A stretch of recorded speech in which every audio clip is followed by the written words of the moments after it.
Bismillahirrahmanirrahim. Ini berdasarkan fakta di dalam Al-Quran. Kalau kita kupas di dalam surat Al-A'raf surat yang ke-7, kalau kita buka ayatnya di samping sebelah kiri, itu mulai atas sampai ke bawah itu diskusi antara Allah dan iblis. Diskusi antara Allah dan iblis, Pak Bu. Apa diskusi yang terkandung di dalam ayat tersebut, Pak Bu? Yaitu pernyataan Allah kepada iblis bahwa iblis divonis sebagai ahlun nar, penduduk neraka, diusir dari surga, al-khuruj minal jannah, dikeluarkan dari surga. Itu iblis, Pak. Why? Enten apa, Pak Bu? Iblis kok diusir dari surga, Pak Bu? Kenapa? Jalannya apa? Karena al-kibr, istikbar, takabur. Satu sifat yang melekat di dalam manusia itu bisa menyebabkan khuruj minal jannah, keluar dari surga, diusir dari surga, dimasukkan ke dalam neraka. Karena punya sifat apa, Pak Bu? Sombong. Nih, hati-hati, Pak Bu, ya. Sombong, takabur, istikbar, kibr. Ini bisa melekat kepada siapapun, bisa nempel kepada siapapun. Sifat sombong ini, maaf ya Bu, tidak hanya menempel kepada orang kaya, pada juragan-juragan, mandor, bos, manajer, ya. Tidak hanya mereka yang tajir-tajir saja yang memiliki sifat sombong, bahkan orang biasa pun punya sifat sombong, lah Pak Bu. Contohnya apa? Guayane ra duwe apa-apa, mau ngacak duwe. Tibane napa? Silihan. Ya, nyilih emas, nyilih motor sing anyar, nyilih mobil sing apik. Ya, tujuannya apa? Untuk pamer.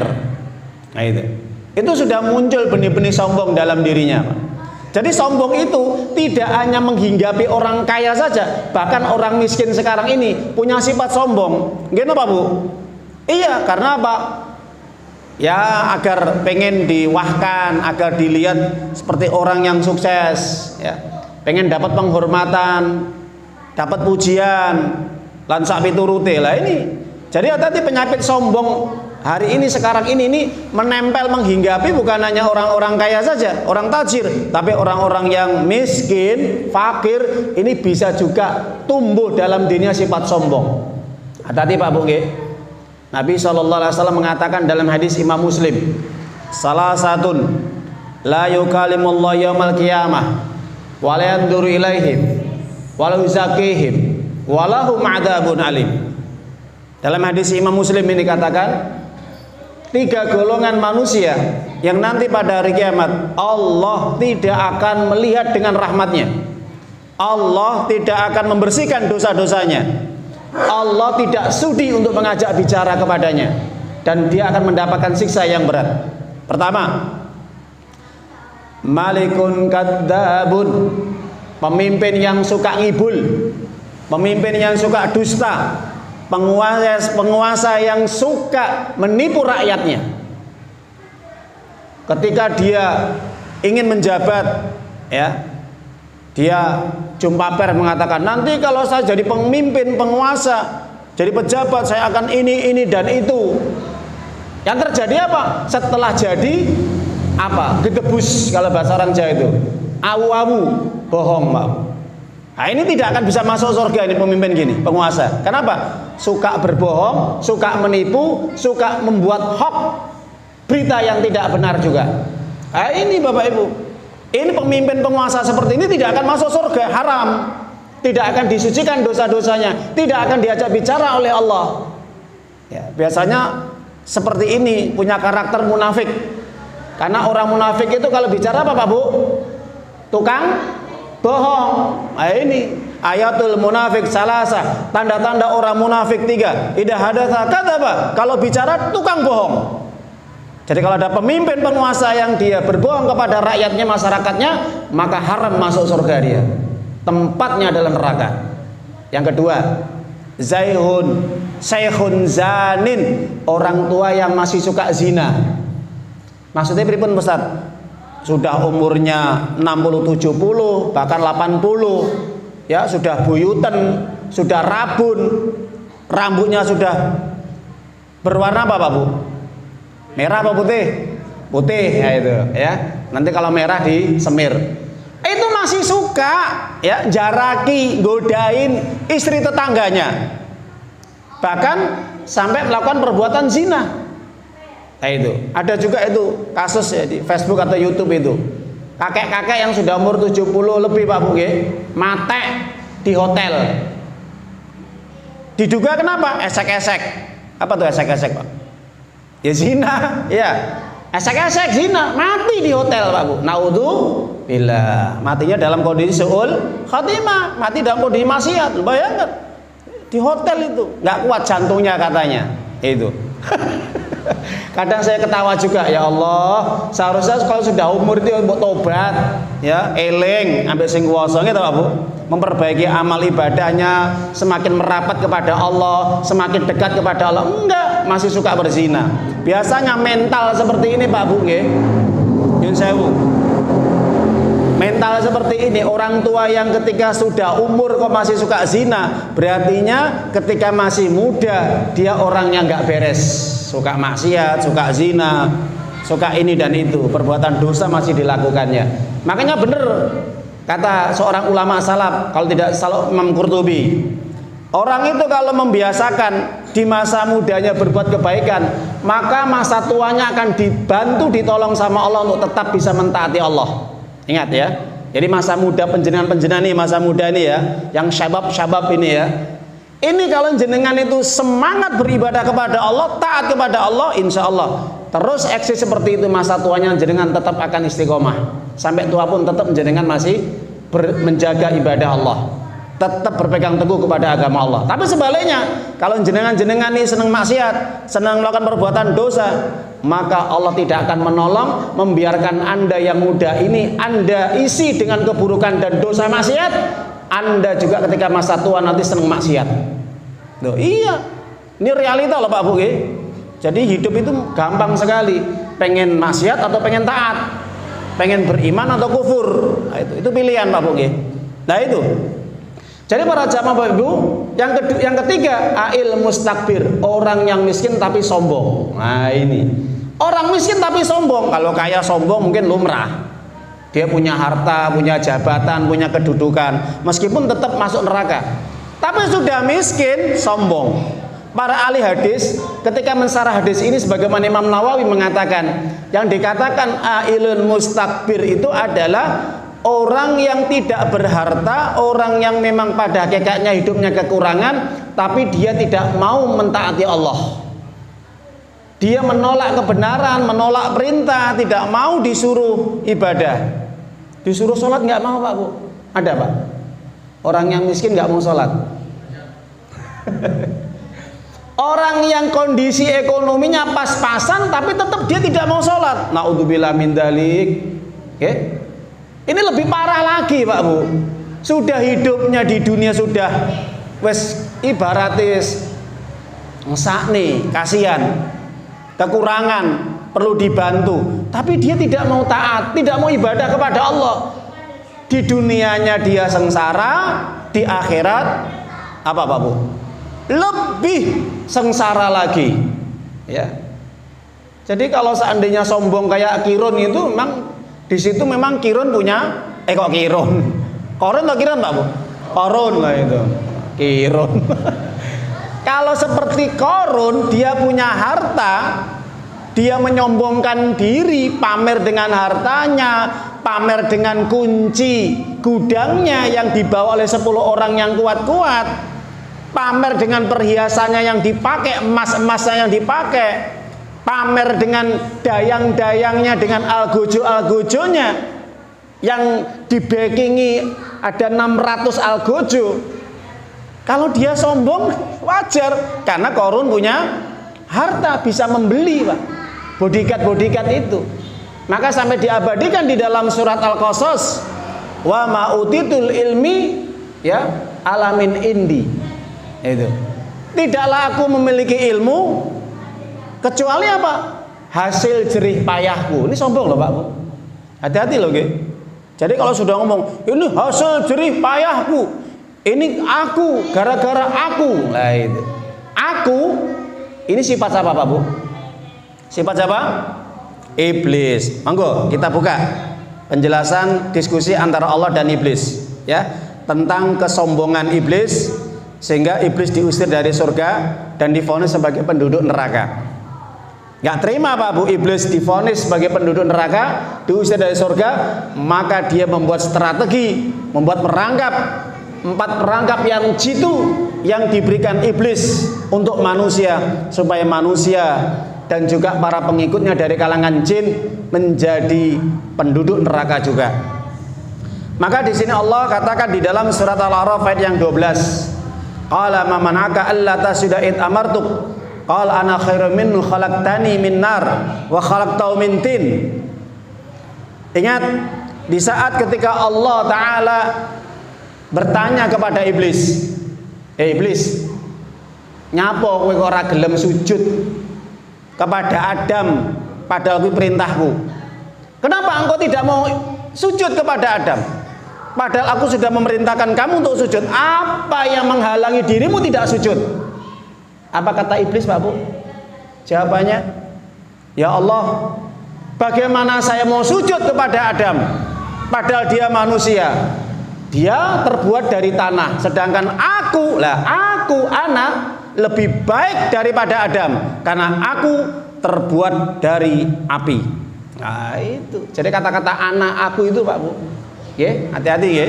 Nah ini biasanya nanti kalau sudah kata-kata aku, saya, nanti ada indikasi sifat sombong ya, cuman hati-hati saja. Nah itu, merasa dirinya mampu, pinter, cerdas, kaya, hebat, itu aku. Nah itu, qala fa'bid minna fama yakunu laka an tatakabbara fiha fakhruj innaka minas sagirin. Maka Allah mengatakan fa'bid minha, keluar kamu dari surga. Mulai detik ini keluar dari surga. Kamu gak pantas untuk mendiami surgaku. Surga ini tidak akan bisa dimasuki orang-orang yang sombong. Betul Pak Bu?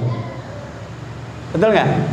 Makanya Nabi SAW mengatakan dalam hadis Imam Muslim, la yadkhulul jannata man kana fi qalbi miskala dzarratin min kibr.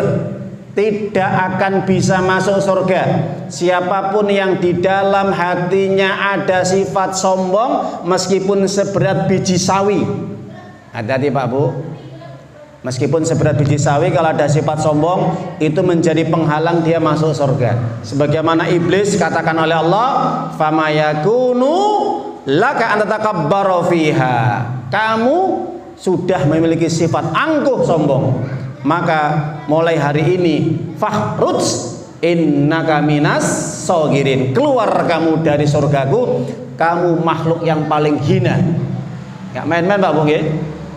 Jadi sifat sombong itu sama Allah diibaratkan seperti orang yang hina, karena orang yang hina itu orang yang sombong Pak Bu ya. Jadi ingat, orang yang hina itu orang yang sombong. Sogir itu rendah itu. Kalau dalam bahasa nahwu yang lain, sogir itu orang yang rendah, kecil. Nah itu. Jadi itu pernyataan Allah SWT. Qala addirni ila yaumi yub'atsun. Qala innaka minal mundarin. Iblis gak terima Pak Bu, ketika divonis dia sebagai penduduk neraka, dikeluarkan dari surga, bahkan dikatakan sombong oleh Allah, gak terima. Oke, kalau begitu saya minta waktu, beri kesempatan saya untuk bisa melakukan hal-hal yang itu menurut saya benar, kata iblis. Apa? Beri waktu, aku bisa hidup di dunia sampai datang hari kiamat. Hatta yub'atsun. Di sini ila yaumi yub'atsun ini apa? Hari dibangkitkan. Nah, ternyata iblis punya rencana jahat yang tujuannya untuk apa Pak Bu? Menggelincirkan, menjerumuskan, menyesatkan manusia sampai hari kiamat. Qala innaka minal mundarin. Dikasih sama Allah permintaan iblis. Oke kalau gitu, kalau memang itu keinginan kamu, aku akan kasih kamu jatah di dunia ini sampai datangnya hari berbangkit, hari kiamat. Silakan, apa yang kau lakukan. Wah. Jadi ini diskusi Allah dan iblis Pak Bu. Iblis ketika sudah divonis sebagai makhluk yang hina, sombong, diusir dari surga, masuk neraka nanti jatahnya, maka iblis minta waktu supaya nanti selama di dunia dia akan membuat strategi, Pak Bu, perangkap. Nah, ini tema yang paling bagus ini, ya. Maka sama Allah dikasih. Kenapa, Pak Bu? Sekarang saya tanya jenengan, kenapa iblis kok dibiarkan begitu saja minta supaya ditangguhkan waktunya sampai datang hari kiamat untuk menyesatkan manusia? Kenapa? Ya begitulah kehidupan di dunia. Allah menguji manusia, ada yang berbuat buruk, ada yang berbuat baik, ada yang beriman, ada yang kafir, ada yang bersyukur, ada yang kufur. Supaya apa? Manusia dikasih pilihan dalam hidupnya. Dikasih pilihan, khiyar, Pak Bu. Faman sa'a falyu'min wa man sa'a falyakfur. Lek badhe ngersakne kafir, monggo. Badhe ngersakne mukmin, monggo. Itu pilihan. Itu dunia, Pak. Lah kalau beriman semua, buat apa Allah menciptakan dunia? Buat Allah menciptakan neraka? Enggak perlu, enggak penting. Kalau semua beriman semua loh, ya. Tapi memang Allah menguji kepada manusia untuk mengambil pilihan dalam hidupnya. Ya. Inna hadinas sabil imma syakira wa imma kafura. Surat Al-Insan ayat yang ketiga.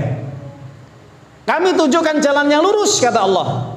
Maka orang yang hidup di dunia ini, meskipun aku tunjukkan jalan yang lurus, tapi tetap ada yang kufur, tapi juga ada yang mengikuti jalanku yang syukur. Bayangkan Pak Bu, itu pilihan membuat pilihan hidup kita, ya, the choice. Kita itu dikasih pilihan oleh Allah Subhanahu wa taala hidup. Mau kamu baik, mau kamu jelek, mau beriman, mau kafir, mau kamu taat, mau maksiat, silahkan. Allah tidak memaksakan kehendak manusia. Tapi semua sudah Allah catat dalam Lauh Mahfuz, siapa yang baik, siapa yang jelek, semua ada balasannya. Baik. Para jamaah Bapak Ibu yang dimuliakan oleh Allah Subhanahu wa taala, kita lanjutkan diskusi iblis dengan Allah Subhanahu wa taala. Enak ini diskusi, Pak. Ini cerita dalam Al-Qur'an, ya. Qala fabima aghwaytani laqaudanna lahum siratakal mustaqim. Karena penjenengan wahai Allah sudah memvonis aku sebagai penduduk neraka, engkau keluarkan aku dari surga, dan engkau jadikan aku sebagai makhluk yang hina, dan engkau vonis aku sebagai makhluk yang sombong. Oke, aku minta permintaan, Pak. Aku minta permintaan kepada jenengan, ya Allah. Apa permintaanmu? Kata Allah. Demi Allah yang dimana Allah telah memberikan kekuasaan kepada diriku. Bersumpah nih Pak Bu, iblis ini. Aku akan berusaha menghalang-halangi manusia dari jalanmu yang lurus. Karena engkau sesatkan aku, engkau anggap aku sebagai makhluk yang hina, dan engkau vonis aku sebagai penduduk neraka. Aku minta ya Allah kepada panjenengan, ya Allah, aku akan menghalang-halangi manusia dari jalanmu yang lurus. Jelas Bapak Ibu? Di dalam riwayat yang lain, di dalam surat Al-Hijr, qala bima qala rabbi maghwaytani, ya, siratakal mustaqim. Ya Allah, ya Tuhanku. Ini Allah bersumpah Pak Bu, ini bersumpah lah ya. Jadi bersumpah ini berarti punya keinginan yang kuat. Karena engkau memvonis aku sebagai penduduk neraka, maka aku akan menyesatkan mereka semuanya dari jalanmu. Nah, itu. Jadi ini permintaan iblis kepada Allah Subhanahu wa taala supaya kita nanti jadi pengikutnya Pak Bu. Jadi apa? Pengikutnya. Makanya dijelaskan di dalam ayat yang lain, inna syaitan lakum adu fattakhidhu aduwa innama yad'u hisbahu liyakun min ashabi sa'ir. Kalau tidak salah dalam surat Shad, ya. Setan itu musuh yang jelas bagimu, maka jadikan dia setan itu musuh yang nyata bagimu. Jangan jadikan teman Pak Bu, musuh. Kenapa? Karena setan mengajak sebanyak-banyak para pengikutnya untuk masuk neraka yang menyala-nyala. Jelas Bapak Ibu? Sekarang saya tanya jenengan Pak Bu. Iblis ini kan mbah buyutnya setan. Iblis ini dari golongan jin. Kalau ada tafsir riwayat memang iblis ini adalah Azazil. Ini pendapat saja Ibnu Abbas dan yang lainnya. Tapi pada hakikatnya iblis ini dari golongan jin yang tidak bisa dilihat dengan panca indera. Ya, sesuatu yang gaib. Memang dari kalangan jin dia. Alamnya sudah berbeda. Tapi ini mbah buyutnya ini. Jin yang kafir, mbah buyutnya ini. Yang pertama kali hidup yang Allah ciptakan. Jelas ya? Nah, maka saya sampaikan datang penjenengan Bang, syaitan ini sifat yang melekat kepada dua makhluk, jin dan manusia. Jin dan manusia, ingat loh ya. Jin kalau dia tidak taat, kufur kepada Allah, maka dinamakan syaitan. Semantan ugi begitu juga manusia yang tidak taat kepada Allah, kufur kepada Allah, ingkar, menolak perintah Allah, tidak mau ibadah menyembah Allah, syaitan Pak. Begitu Ustaz. Kok bisa? Kita buka di dalam surat An-Nas ayat yang keempat dan yang kelima. Ayat yang kelima dan 6 ya. 5 dan 6. Alladzi yuwaswisu fi sudurin nas minal jinnati wan nas. Surat yang terakhir, surat 114 ayat 5 dan 6, yang membisikkan di dalam jiwa manusia, dada-dada manusia, keburukan-keburukan dosa dari golongan jin dan manusia. Bapak Ibu, tadi lek enten wong sing ngajak elek, ada orang yang mengajak yang jelek-jelek Pak Bu, ngajak maksiat, ngajak dosa. Misalkan di HP, ayo cah, ayo bro, nang diskotik esek-esek, ayo mendem, ayo minuman alkohol, mabuk, ayo sabung ayam, ayo judol, ayo ini untuk berbuat maksiat. Setan itu yang ngajak. Jadi apapun yang hadir di dalam kehidupan kita, baik secara langsung berhadapan face to face, wujud nyatanya ada, atau hanya sekedar tulisan sekarang lewat media sosial, lewat Instagram atau lewat WhatsApp atau lewat yang lainnya, itu kalau dia mengajak untuk menjauhkan dari agama Allah, setan dia Pak. Jelas? Makanya setan itu diambil kata-kata satana, jauh dari rahmat Allah Pak, jauh dari ridha Allah, jauh dari perintah Allah, itu setan. Kata-kata syaitan, syatana. Itu jelas Bapak Ibu. Jadi kalau ada yang mengajak kita untuk menjauhkan dari Allah, menjauhkan dari mengingat Allah, menjauhkan dari perintah Allah, itu setan Pak Bu. Ya, maka mbah buyutnya iblis. Benar kata iblis, aku akan menghalang-halangi manusia dari jalanmu yang lurus. Artinya, aku berusaha untuk menghalang-halangi manusia dari mentaati dirimu ya Allah. Jelas? Oke? Jadi kalau di antara kita Pak Bu, kalau ada yang berat untuk mentaati Allah, itu sudah masuk perangkapnya iblis dan bala tentaranya setan. Berat ibadah, males ibadah, lah itu. Baik, kita lanjutkan.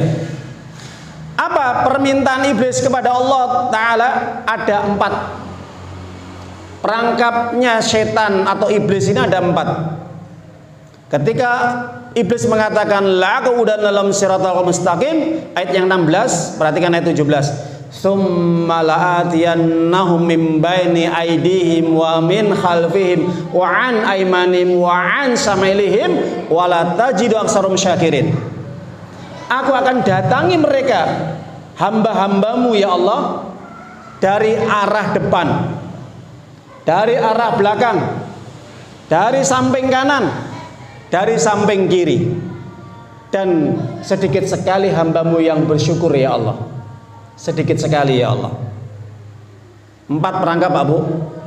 Depan, belakang, kanan, kiri. Kenapa atas tidak? Kenapa atas kok tidak Pak Bu? Kenapa iblis tidak mengatakan wa an fawqihim? Kok tidak mengatakan wa an fawqihim? Tidak dari atas. Ibnu Abbas ketika menafsirkan ayat ini mengatakan atas ini adalah Allah memberikan hidayah dan rahmat. Maka iblis tidak diizinkan untuk menggoda dari atas. Itu hikmahnya, jelas? Jadi 4 perangkap. Perhatikan. Sekarang kita kupas. Adzan dulu silakan.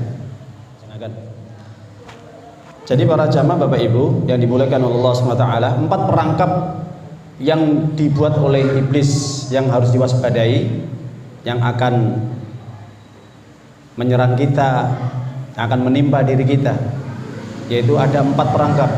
Perangkap yang pertama dari arah depan, dari arah belakang, samping kanan dan samping kiri.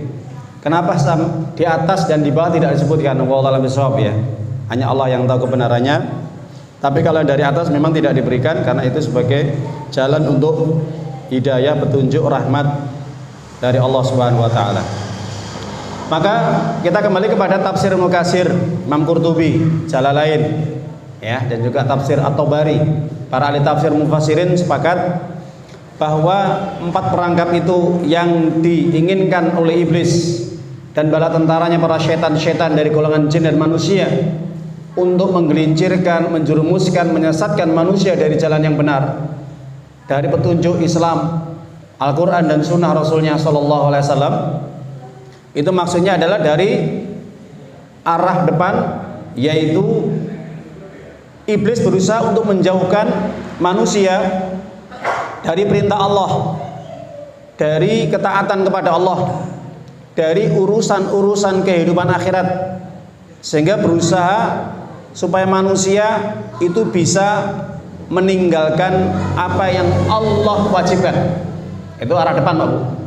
Jadi iblis berusaha untuk menjerumuskan, menyesatkan manusia dari arah depan itu supaya kita, manusia secara umum, itu jauh dari Allah, lalai dari kehidupan dunia, malas untuk beribadah kepada Allah. Terus lah enten tiang sing males ibadah, males sholat, males ngaji, males ibadah yang wajib, itu sudah masuk perangkap iblis dari arah depan.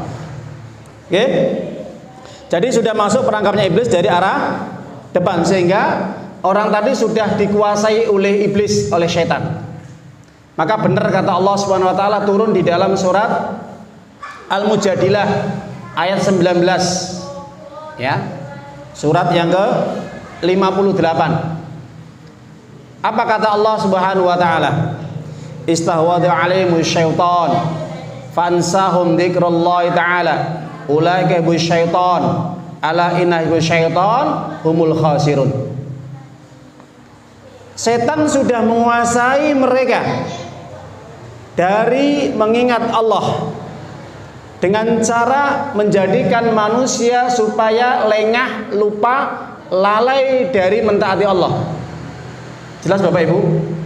Jadi kalau diantara kita ini ya, misalkan anak-anak remaja ini, atau mungkin bapak-bapaknya yang masih seneng main game, masih main HP, apun scroll Facebook atau yang lainnya, sampai lupa ibadah sholat, itu sudah dikuasai setan, sudah masuk perangkapnya iblis. Jelas? Sehingga lupa sholat, lupa ngaji, lupa ibadah-ibadah yang lain. Kenapa? Sibuk dengan hal-hal yang tidak memberikan manfaat, sehingga dijauhkan dari kehidupan akhirat. Nah, jadi hati-hati Pak Bu, waspadalah, waspadalah. Jadi kalau di dalam rumah kita, kalau ada yang masih seperti itu, baik ayahnya, baik ibunya, baik anaknya, dia sibuk dengan gadgetnya, sibuk dengan media sosialnya, sampai lupa melaksanakan kewajiban Allah, perintah Allah. Itu kata Allah, istwadha 'alaihimus syaitan fansam dzikrullahi ta'ala. Itulah golongan setan. Ingat, golongan setan nanti rugi pada hari kiamat, masuk neraka. Kenapa? Karena setan sudah menguasai mereka dari mengingat Allah, sibuk urusan bisnisnya, sibuk dengan pekerjaannya, sehingga lupa kehidupan akhirat, sampai meninggalkan kewajiban perintah Allah. Itu sudah masuk perangkapnya setan. Ingat, itu pertama Pak Bu. Pertama dari arah depan. Sedangkan dari arah belakang, dari arah depan juga, ini saya tambah sedikit ya, juga hati-hati pergaulan antar teman. Jadi kalau ada teman sampai melalaikan ibadah kepada Allah, menjauhkan dari agama Allah, itu juga setan. Ya, jadi teman kita ini temannya namanya setan. Kenapa? Adallani ani dzikri ba'da ija'ani wa kana syaitanu insani khadula. Surat Al-Furqan ayat 29, surat 25. Sungguh setan telah menyesatkan diriku. Ini kata orang nanti pada hari kiamat ketika dimasukkan ke dalam neraka, dia menyesal mengatakan, ya Allah, dia setan telah menyesatkan aku dari jalanmu yang benar, dari petunjukmu Al-Quran, sehingga setan hari ini pengkhianat untuk diriku. Kenapa? Nggak bertanggung jawab dia. Jadi nanti kalau sudah masuk neraka apa tanggung jawab, Bu? Halo, tanggung jawab. Sini tak tanggung dosamu, enten. Nggak bisa. Setan angkat tangan, Pak Bu. Ya, setan angkat tangan. Dari golongan manusia jin tuh nggak mau. Itu urusan kamu dewe-dewe, salahmu sendiri. Kamu ikuti jalanku yang salah. Aku maksiat, kamu ikut maksiat. Aku berbuat dosa, ikut dosa. Aku sesat, kamu ikut sesat. Tanggung jawabmu, we. Ojo nyalahne aku, betul? Nah itu. Pertama, kedua. Mendatangi manusia lewat arah belakang. Caranya bagaimana, Bapak? Membuat supaya manusia itu sangat terlalu cinta dunia. Hubud dunia wa karahatul maut. Cinta dunia, takut mati. Nah ini perangkap iblis, Bapak. Jadi kalau ada seseorang yang dia masih cinta dunia berlebihan sampai dia tidak ingat kepada perintah Allah, saking cintanya terhadap dunia, cinta terhadap jabatan, cinta terhadap pangkat, cinta terhadap kedudukan, cinta terhadap kekuasaan, cinta terhadap popularitas, cinta terhadap apa? Barang-barang koleksi itu loh, Bu. Motor, mobil, rumah, pohon-pohon bonsai dan yang lainnya. Sampai ketika orang cinta terhadap dunia yang dia senangi, sampai melupakan Allah, masuk perangkap iblis dari arah belakang. Jelas Bapak Ibu? Ya, makanya orang yang seperti ini bahaya. Karena orang kalau sudah cinta nanti akan muncul dalam dirinya tadi seperti Korun. Ini hasil jerih payahku, ini hasil dari kecerdasanku, dari kepintaranku dan sebagainya. Hati-hati. Maka Allah turunkan surat Ali Imran surat ketiga ayat 14. Zina linnasi hubbus syahawat minan nisa wal banin wal qanatiril muqantarati minad dzahab wal fiddah wal khailil musawwamati wal 'an wal hars. Dzalika mathal hayatid dunya wallahu 'inda husnul ma'ab. Buka surat Al Imran surat 3 ayat 14. Dijadikan keindahan, terasa indah dalam pandangan manusia kecintaan terhadap wanita-wanita.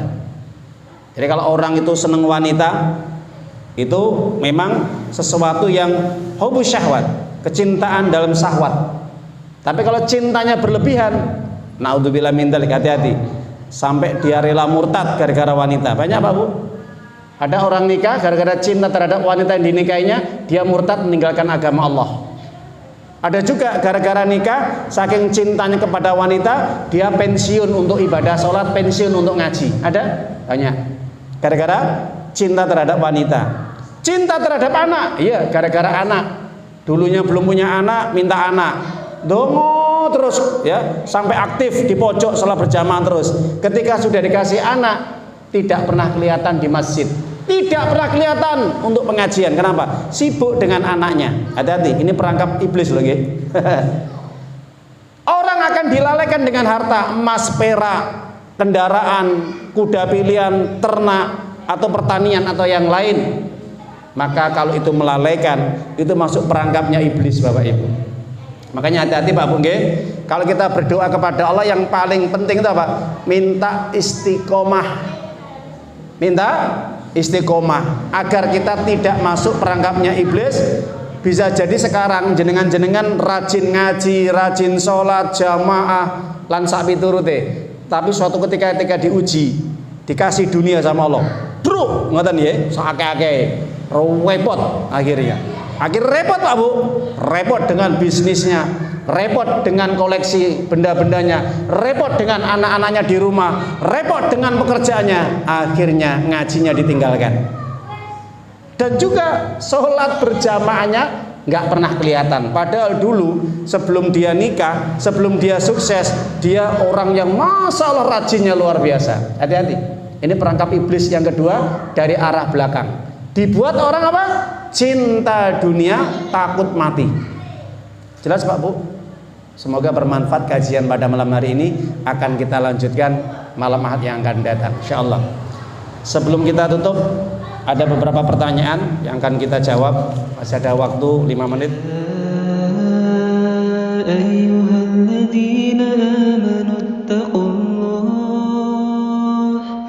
ittaqullaha haqqa tuqatih wa la tamutunna illa wa antum muslimun.